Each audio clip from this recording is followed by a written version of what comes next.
Hey, and welcome to this video. Today we're gonna explore the new Google Anti-Gravity 2.0.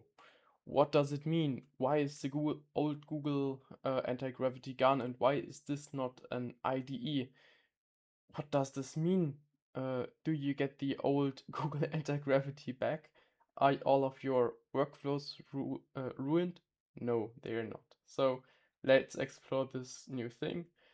On my channel, before I made this video, I already made a video about how to install the old version again. This video is only for the guys who want to learn about the new thing.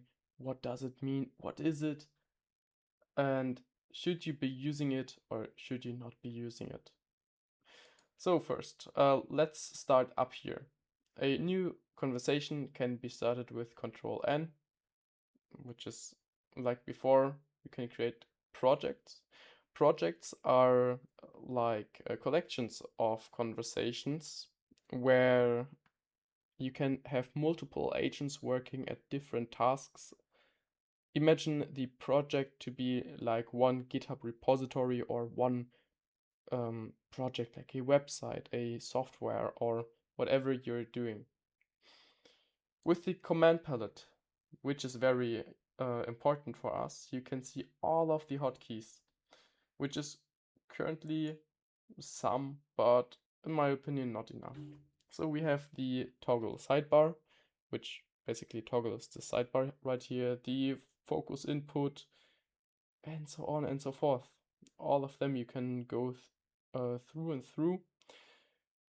The only ones that really matter are the new conversation and the open launchpad. The other stuff, yeah, are okay, but mostly not that important. You can toggle the voice recording, which is quite nice with Control M. Other guys of you might use external tools, so make sure that is not routed to the same button. And other guys again will use the file picker a lot, especially when writing software. Use the Control P command for opening the file picker then. So you can also search those commands, but that is not important right now. What can you do? So first thing you can do is say, this is my new project. Hey, today we are going to make a small website about cats. Now, is this enough? And is this all the software can do? No, of course not. So we're gonna type in use publicly available sources for the images and make sure it looks absolutely adorable. Host it on localhost and build really fast. We do not need a complex thing. After you have typed in your prompt, which this section is for, you can also add content from anywhere. You can add media, mentions. Media is like files and so on. Mentions is mentions of other stuff, like other files or folders in your project. So the attention of the model will be driven more towards it. But also actions and the browser. The browser is very cool for automated testing. It will open up an instance of a browser, and it seems like it wants me to update. It's really annoying because I also have the old version on. I have to find a fix for that. But anyways, it basically is able to automate your testing in a browser. We do not need that for now. The environment can also be configured to an external environment, but leaving it at local for the beginners is the easiest way to interact. Now for model selection, it's still the same models as previously. Of course, Gemini 3.1 consumes the most credits, or probably out of all of them, Claude Opus, but in this IDE I would only really use the models from Google. And this Medium, Google Gemini 3.5 Flash is the fastest and least resource consuming model, which you can use especially for those simpler tasks like renaming a bunch of files, which I saw some people do, or whatever, theoretically even ordering your emails. But when it comes to heavier coding tasks, of course we can't do that. So what is happening right here on screen? It's pretty simple. We have it exploring the files, getting familiar with what's going on, and starting. It will right now create an implementation plan, which you can click actually on.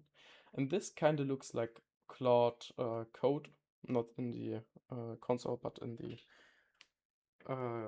UI. You can read through the ideas it says and tell it, yeah, okay, this looks quite good. I would build in a little more green into the website. You can start coding now and open it in localhost 3000 after you're done.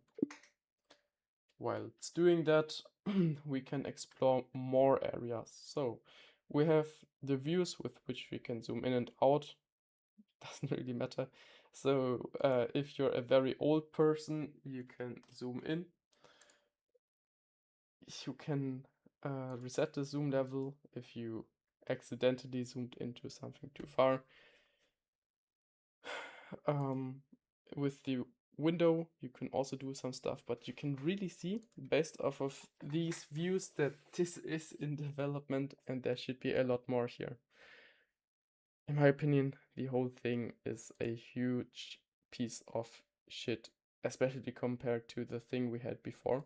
Maybe they will make it into something interesting. So, in the conversation history, you see all of your conversations.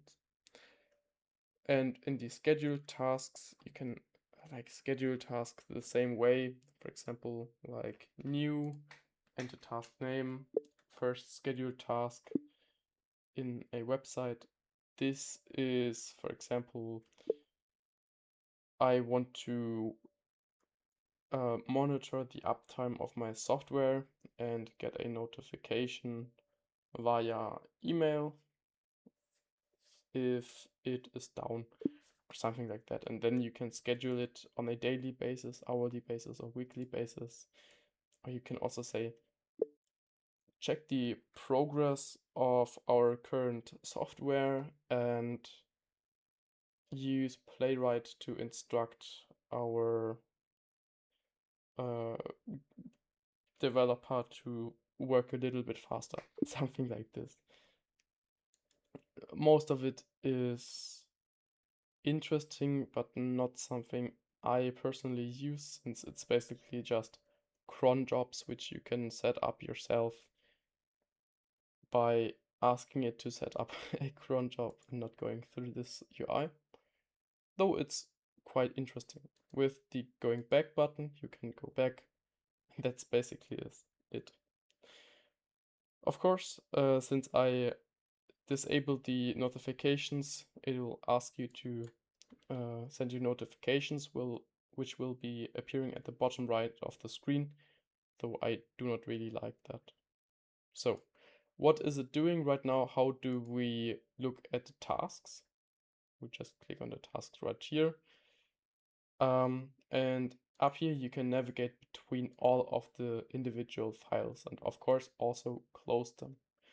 Closing this whole side view with this button at the top right and looking at the actual code and actually also being able to edit it and comment on it via this little blue button and pressing Ctrl, Alt and M. Most people watching this video will probably never edit the code and trust on it, but it's quite interesting to read what the piece of software has written. Right here in style CSS, you can read through the style, and in app.json, you can read through the JavaScript code. So after it has been done, it ticks the boxes in the tasks. It sets up a server currently, and we will allow. In most cases, click on yes, always allow npx. For now, we'll click on submit. Press on enter to not have to touch your mouse, and it will hopefully now launch the site. We're waiting. Now it launches on the localhost 3000. And yes, we want to allow it this time. Let's see. It just has to start the local development server and verify the website in the browser. We, of course, can open this by clicking on this, but I have some browser sessions open currently, so I do not want to leak that by accident. And you'll see right here, missing required error. That is the quality we're getting. That's not a good look on you, Google Anti-Gravity. Please make sure that it actually works. Maybe I have done something wrong. No, I haven't. So what it does now is think, what might I have done wrong? It might also be that I have something else running on my port, so 3030 will work. So this time it's on my head. Let's see. Wow, there we have the website with the cats. Sweet. Actually, really nice quality now looking at it. I think for websites and like UI work, it is good. Oh, what? You can generate purse? I didn't know. Oh, okay, this is a great feature. So looking at this website, everything works. You can do some cool stuff. Like red laser box or reset. Whatever. Really cool what it built, I have to say.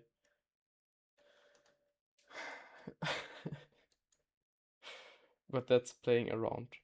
Good. Okay, this was the presentation of how to use the new Google Anti-Gravity 2.0. The website is standing. You can now, of course, host it anywhere you like. Thanks for watching this video and have a nice day.